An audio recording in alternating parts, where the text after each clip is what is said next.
یہ جو بات عامر الیاس رانا صاحب کر رہے تھے اور آپ نے یہ سمٹ کو بھی آبزرو کیا ہوگا، بہت سی تبدیلیاں ہو رہی ہیں، پولیٹیکل بھی اور ریجنل بھی. اس پہ ہماری جو سیاسی تبدیلیاں اس کو آپ کس طرح سے دیکھتے ہیں؟ دیکھیں، ایک تو آبویسلی کافی بڑا سمٹ ہے اور حکومت نے بڑا سکسیسفلی اس کو آرگنائز کیا، آل دو کہ کچھ اس پہ کرٹیسزم ہو سکتے ہیں کہ اسلام آباد میں کوئی بھی دکان نہیں کھلی ہوئی تھی، ساری دکانیں بند ہیں، سبزی بھی نہیں ملی، سبزی بھی کسی کو نہیں ملی، روٹی بھی کسی کو نہیں ملی. یہ حالت تھی. کیا مطلب کہ لگ رہا اس طرح تھا کہ جیسے کوئی بغداد کے ریڈ زون میں کچھ ہو رہا ہے. ایک فنکشنل ڈیموکریسی میں میرے خیال میں ایسا کرنے کی اب جو ایون باہر سے صحافی بھی آئے ہیں وہ بھی بیچارے کہیں نہیں جا سک رہے. تو یہ ایک چیز ہے کہ وہ فنکشنل ڈیموکریسی میں جس طرح سمٹ ہوتا ہے اس طرح ہمیں نظر نہیں آیا. بہت زیادہ قدغنیں لگا ایسے کہ خدا نہ خواستہ کوئی ایک ایسا ملک ہے کہ جہاں پہ بس کچھ نہیں ہو سکتا.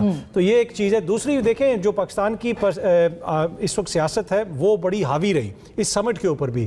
آپ نے دیکھا کہ سمٹ کے دوران بھی خبریں آتی رہیں کہ ایک کمیٹی کا اجلاس ہوگا، پارلیمنٹ کا اجلاس بلایا جا رہا ہے. تو اس ترمیم کی طرف جو ہے بہت زیادہ توجہ رہی جو حکمراں اتحاد ہے. آپ کی کیا اطلاعات ہے؟ جو بھی رانا صاحب بھی کہہ رہے ہیں کہ 11 کے قریب سینیٹرز اور ایم این ایز جو ہیں وہ غائب ہیں. جی دیکھیں، مجھے ایگزیکٹ نمبر تو نہیں پتا. پہلے ڈاکٹر زرکا صاحبہ کے حوالے سے کہا جا رہا تھا، انہوں نے اب ایک ویڈیو پیغام جاری کیا اور کہا ہے کہ ان کو کوئی مشکلات ہیں لیکن وہ ووٹ نہیں دیں گی اپنی جماعت کے خلاف. تو کچھ اس طرح کی خبریں تو آ رہی تھی لیکن ابھی تک جو ہے نا مجھے نہیں لگتا کہ حکومت کے نمبر اس طرح پورے ہوئے ہیں. اب کل پارلیمنٹ کا وہ اجلاس ہے، سینٹ کا اجلاس ہے، تو کل پھر چیزیں کلیئر ہوں گی جب لوگ آئیں گے کھل کے وہاں پہ. سینٹ میں تو مولانا کے ساتھ ان کی تعداد پوری ہوتی ہے، شاید یہی وجہ ہے. دو ووٹ کم. ادھر ان کو 2 سینیٹر چاہیے، 2 سینیٹر چاہیے. اختر مینگل صاحب نے جو کہا وہ بھی ہمارے سامنے ہے کہ ان کے لوگوں کے اوپر بھی دباؤ ڈالا جا رہا ہے. تو اگر اس حد تک دباؤ ڈالا جا رہا ہے تو اٹ مینس کہ نمبر ابھی اکٹھے کرنے کی کوشش کی جا رہی ہے. اور دوسری بات یہ ہے کہ یہ جو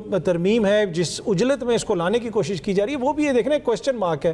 ایسی کون سی جلدی 18ویں ترمیم جب کی گئی 7-8 مہینے اس پہ بحث ہوتی رہی، مطلب اس پہ پوری ڈسکشن. وہ تو پورا یہ تو ایک کانسٹیٹیوشنل کورٹ کے اوپر ہے، وہ تو پورا ہی چینج کرنا. اس میں بھی کافی پہلے دن مسودہ آیا.